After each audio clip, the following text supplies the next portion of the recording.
Selamat siang para tim dosen KKI dan para teman-teman sekalian.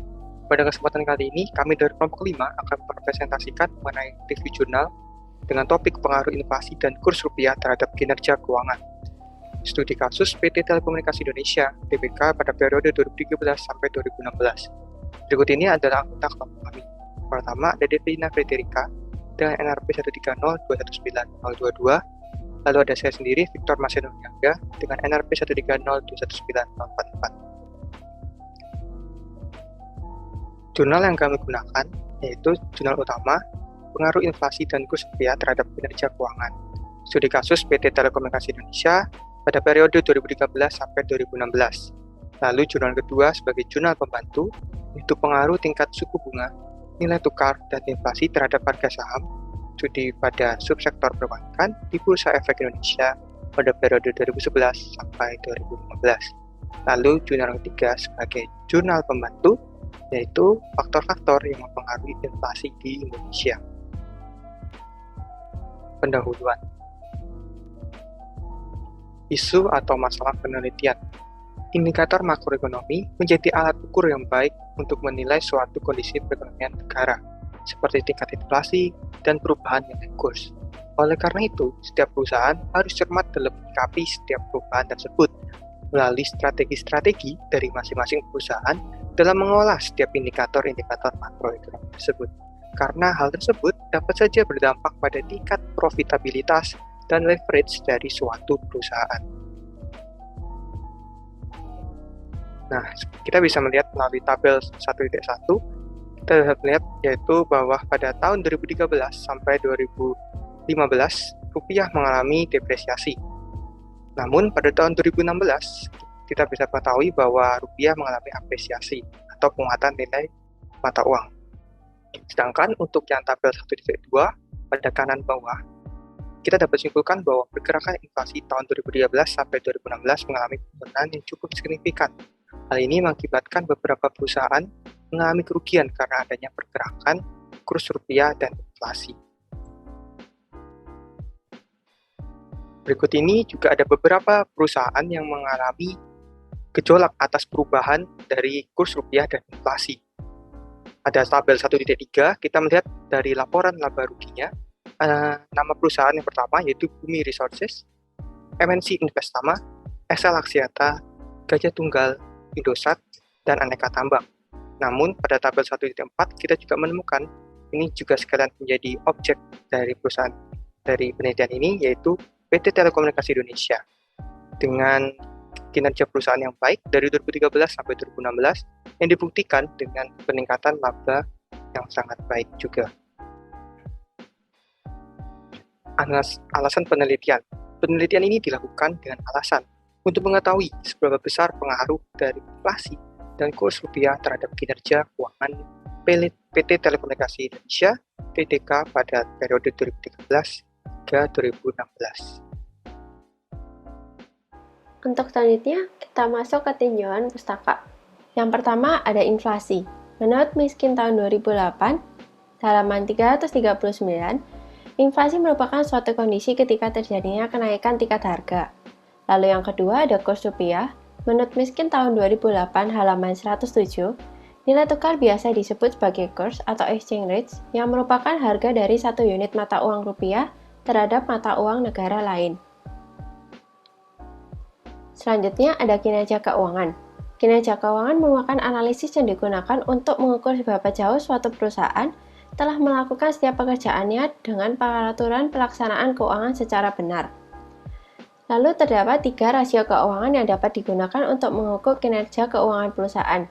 Yang pertama ada liquidity ratio, yang merupakan rasio yang mengukur perusahaan dalam memenuhi setiap kewajiban jangka pendeknya. Lalu ada yang kedua, profitability ratio, merupakan rasio yang mengukur kemampuan perusahaan dalam menghasilkan tingkat keuntungan dari penjualan maupun investasi. Lalu yang ketiga ada leverage ratio, merupakan rasio yang menggambarkan seberapa besar penggunaan utang untuk membiayai kebutuhan dana perusahaan.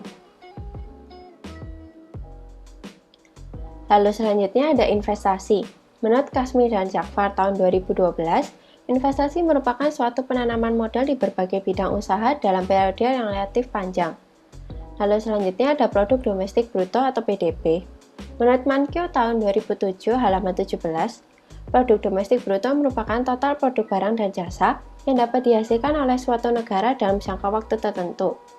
PDB biasa disebut sebagai indikator tingkat pertumbuhan ekonomi di suatu negara. Berikut adalah kerangka penelitian dan model konseptual. Melalui penelitian ini, peneliti menggunakan dua variabel independen, yaitu variabel X1 dan X2, di mana variabel X1 ini merupakan inflasi, lalu variabel yang X2 ini merupakan kurs rupiah.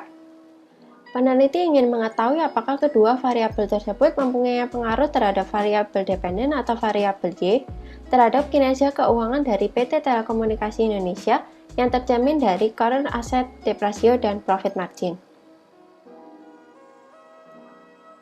Selanjutnya metode penelitian. Yang pertama ada jenis penelitian. Penelitian yang dilakukan oleh penulis tergolong dalam penelitian literatur atau juga dikenal dengan penelitian kepustakaan.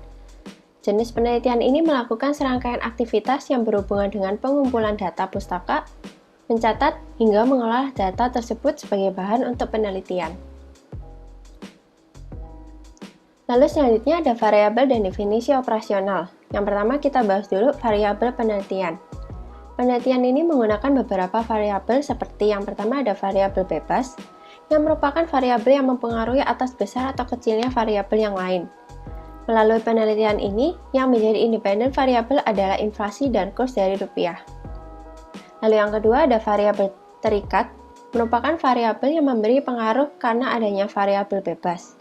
Dalam penelitian ini, yang menjadi variabel terikat adalah kinerja keuangan seperti current asset, debt ratio, dan profit margin. Lalu selanjutnya kita masuk ke definisi operasional. Yang pertama ada inflasi. Inflasi ini terjadi karena kenaikan harga komoditi yang disebabkan oleh ketidaksinkronnya antara program sistem pengadaan komoditi dengan tingkat pendapatan yang dimiliki masyarakat. Lalu yang kedua ada kurs rupiah. Nilai tukar biasa disebut sebagai kurs atau exchange rate yang merupakan harga dari satu unit mata uang rupiah terhadap mata uang negara lain. Lalu yang ketiga ada kinerja keuangan yang merupakan analisis yang digunakan untuk mengukur seberapa jauh suatu perusahaan telah melakukan setiap pekerjaannya dengan peraturan pelaksanaan keuangan secara benar. Lalu selanjutnya kita masuk ke populasi, karakteristik populasi dan sampel. Kita bahas dulu populasi dan sampel penelitian. Penelitian yang dilakukan oleh peneliti menggunakan laporan keuangan tahun 1856 hingga 2017 milik PT Telekomunikasi Indonesia. Sedangkan untuk sampel, peneliti menggunakan laporan keuangan tahun 2013 hingga tahun 2016 milik PT Telekomunikasi Indonesia. Lalu yang kedua ada jenis dan sumber data atas data penelitian. Peneliti ini menggunakan dengan dua jenis data, yaitu primer dan sekunder. Pengambilan data primer diperoleh dari laporan keuangan secara tahunan yang diterbitkan oleh PT Telekomunikasi Indonesia. Sedangkan untuk data sekunder diperoleh dari jurnal, berita, internet, dan yang memiliki hubungan dengan penelitian ini. Selanjutnya kita masuk ke metode pengumpulan data. Yang pertama ada teknik pengumpulan data. Penelitian ini menggunakan data-data yang diperoleh dengan metode dokumentasi, yaitu dengan melihat dan mencatat atas laporan yang telah tersedia sebelumnya. Data yang digunakan dalam penelitian ini diperoleh dari data inflasi dan kurs rupiah yang diterbitkan oleh Badan Pusat Statistik atau Bank Indonesia, dan data laporan keuangan milik PT Telekomunikasi Indonesia yang didapatkan melalui website resminya. Lalu selanjutnya ada teknik analisis data. Penelitian ini dalam menganalisis data menggunakan beberapa metode seperti uji asumsi klasik yang terdiri dari uji multikolinearitas untuk mengetahui apakah terdapat variabel bebas yang saling berkorelasi sehingga membuat peneliti kesusahan untuk mendapatkan hasil dari masing-masing koefisien regresi serta dampaknya. Lalu ada uji autokorelasi untuk mengetahui apakah residu-residu itu tersaling berurutan, bebas atau tidak.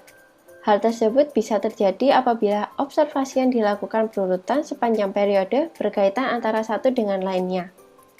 Lalu ada uji normalitas untuk menguji apakah data residual memiliki distribusi yang normal. Lalu selanjutnya masuk ke analisis regresi linear berganda. Analisis regresi ini itu berbeda hanya pada variabel bebasnya saja, dengan berjumlah lebih dari satu buah dibandingkan dengan regresi sederhana. Lalu yang koefisien determinasi, nilai dari koefisien determinasi ini berada antara 0 dan 1. Untuk dapat menghitung presentase total dari variabel dependen Y oleh variabel independen di dalam garis regresi. Selanjutnya, rancangan pengujian hipotesis. Ada uji hipotesis yang terdiri dari uji T dan uji F. Uji T ini untuk menguji seberapa jauh pengaruh satu variabel penjelas terhadap variasi variabel terikat. Lalu yang uji F untuk menguji apakah variabel-variabel bebas memiliki pengaruh yang sama terhadap variabel terikat.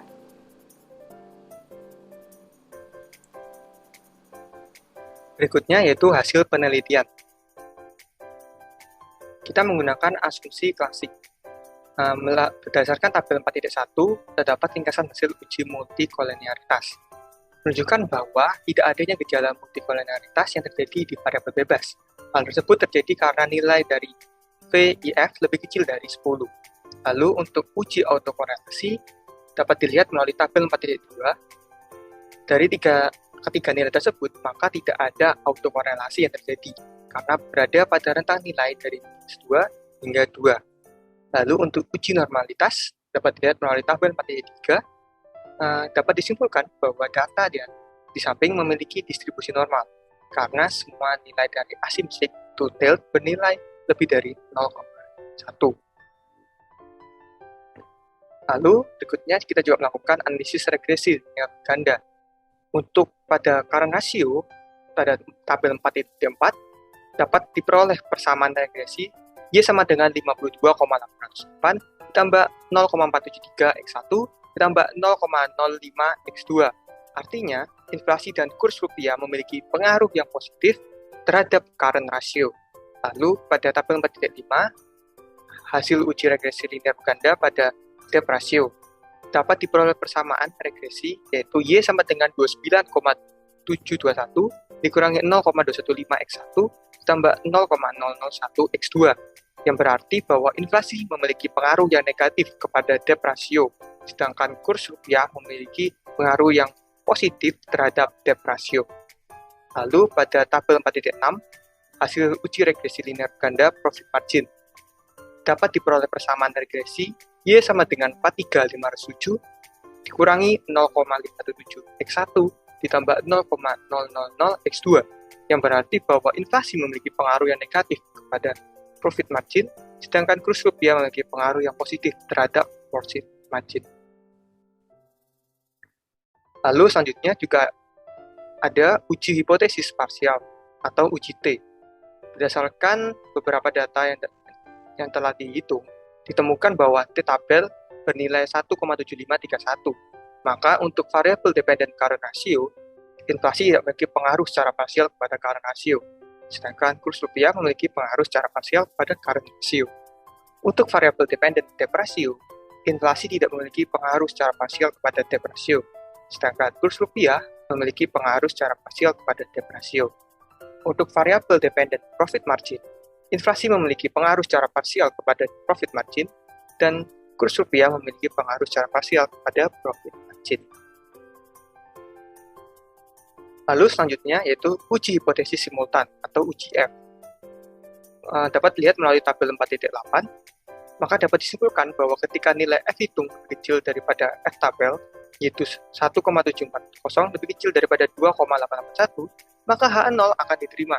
Artinya, current ratio tidak dipengaruhi oleh variabel inflasi dan kurs rupiah. Lalu, pada tabel di tengah, yaitu 4.9, dapat disimpulkan bahwa ketika nilai F hitung lebih tinggi daripada F tabel, yaitu 3,031, lebih besar dari 2,881, maka H0 akan ditolak. Artinya, debt ratio dipengaruhi oleh variabel inflasi dan kurs rupiah. Lalu, untuk yang tabel yang di kanan, yaitu tabel 4.10, dapat disimpulkan bahwa ketika nilai F hitung lebih tinggi daripada F tabel, yaitu 7,955, lebih besar dari 2,881, maka H0 akan ditolak. Artinya, profit margin dipengaruhi oleh variabel inflasi dan kurs rupiah. Lalu juga ada koefisien determinasi atau R2. Dapat dilihat melalui tabel 4.11, dapat dihasilkan bahwa variabel independen dapat mempengaruhi variabel dependen sebesar 9%. Dan untuk sisanya itu, yaitu sebesar 91%, dipengaruhi oleh faktor lain di luar kurs rupiah dan inflasi. Sedangkan untuk tabel 4.12, dapat disimpulkan bahwa variabel independen dapat mempengaruhi variabel dependen sebesar 21,1%. Dan untuk sisanya, yaitu 78,9%, dipengaruhi oleh faktor lain selain kurs rupiah dan inflasi. Lalu untuk yang 4.13, koefisien determinasi terhadap profit margin, dapat dihasilkan bahwa variabel independen dapat mempengaruhi variabel dependen sebesar 48,1%. Dan untuk sisanya, yaitu 51,9%, dipengaruhi oleh faktor lain di luar kurs rupiah dan inflasi. Kita beralih pada pembahasan.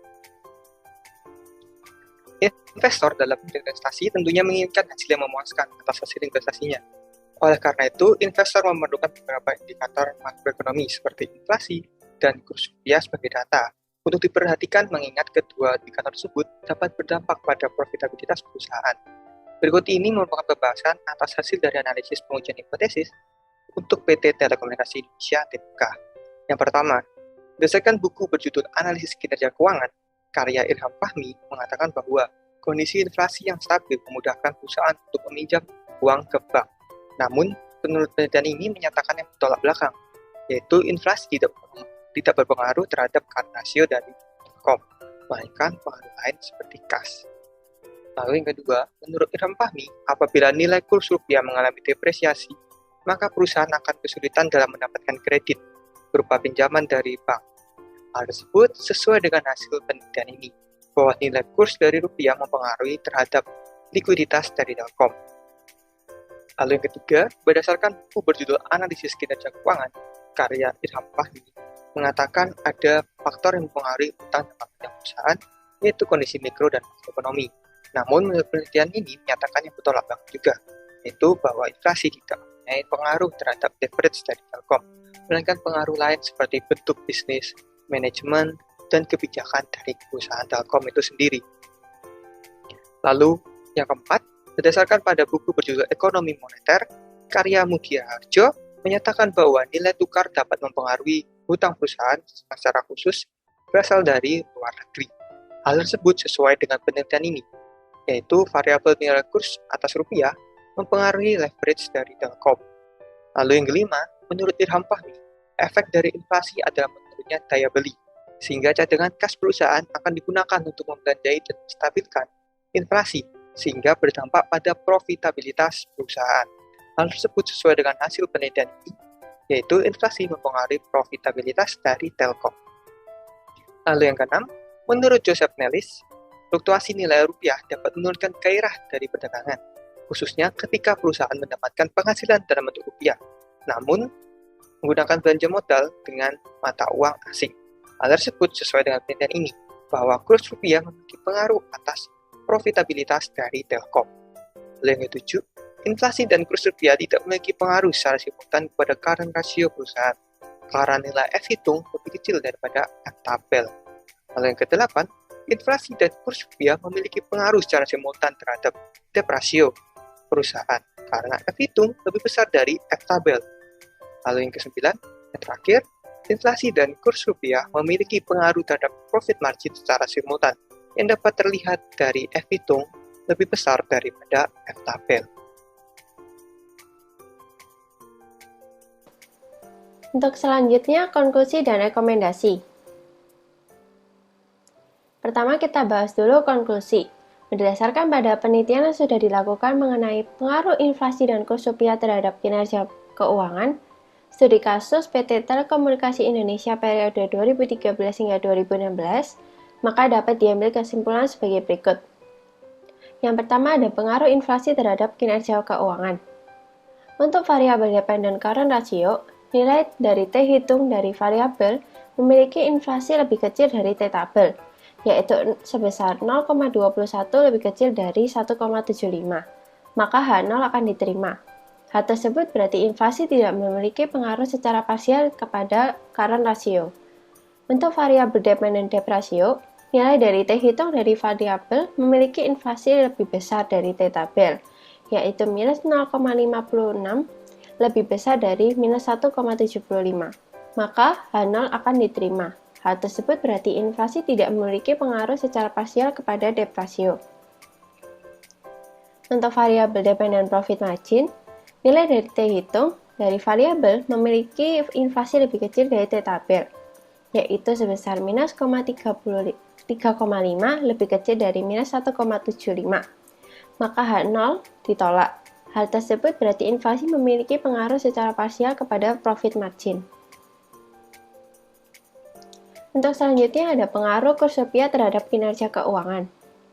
Untuk variabel dependent current ratio, nilai dari T hitung dari variabel kurs rupiah lebih besar dari T tabel, yaitu sebesar 1,8 lebih besar dari 1,75, maka H0 ditolak. Hal tersebut berarti kurs rupiah memiliki pengaruh secara parsial kepada current ratio. Untuk variabel dependent debt ratio, nilai dari T hitung dari variabel kurs rupiah lebih besar dari T tabel, yaitu 0 lebih besar dari 1,75, maka H0 akan ditolak. Hal tersebut berarti kurs rupiah memiliki pengaruh secara parsial kepada debt ratio. Untuk variabel dependent profit margin, nilai dari T hitung dari variabel kurs rupiah lebih kecil dari T tabel, yaitu minus 2,9 lebih kecil dari minus 1,75, maka H0 akan ditolak. Hal tersebut berarti kurs rupiah memiliki pengaruh secara parsial kepada profit margin. Yang ketiga, ada pengaruh inflasi dan kurs rupiah terhadap kinerja keuangan. Inflasi tidak berpengaruh kepada current ratio. Sedangkan untuk debt ratio dan profit margin, inflasi dan kurs rupiah memiliki pengaruh dengan perbandingan masing-masing sebesar 21,1% dan 48,1%. Untuk rekomendasinya, berdasarkan pada penelitian yang sudah dilakukan, maka penulis ingin memberikan saran kepada pihak yang terkait, yaitu yang pertama untuk manajemen PT Telekomunikasi Indonesia. Ketika mengambil keputusan atas kebijakan-kebijakan terkait perusahaan ke depannya, maka hendaknya manajemen perusahaan memandang dari berbagai faktor eksternal, yaitu mikro dan makroekonomi, bukan hanya dari inflasi dan kurs rupiah saja. Untuk yang kedua, untuk para peneliti lainnya, ketika menganalisis kinerja suatu perusahaan, diharapkan untuk menggunakan rasio-rasio yang lebih banyak, agar penelitian yang dilakukan akan menghasilkan hasil yang akurat dan teliti. Salah satu caranya adalah dengan menggunakan faktor internal perusahaan ke dalam penelitian yang dilakukan. Sekian dan terima kasih.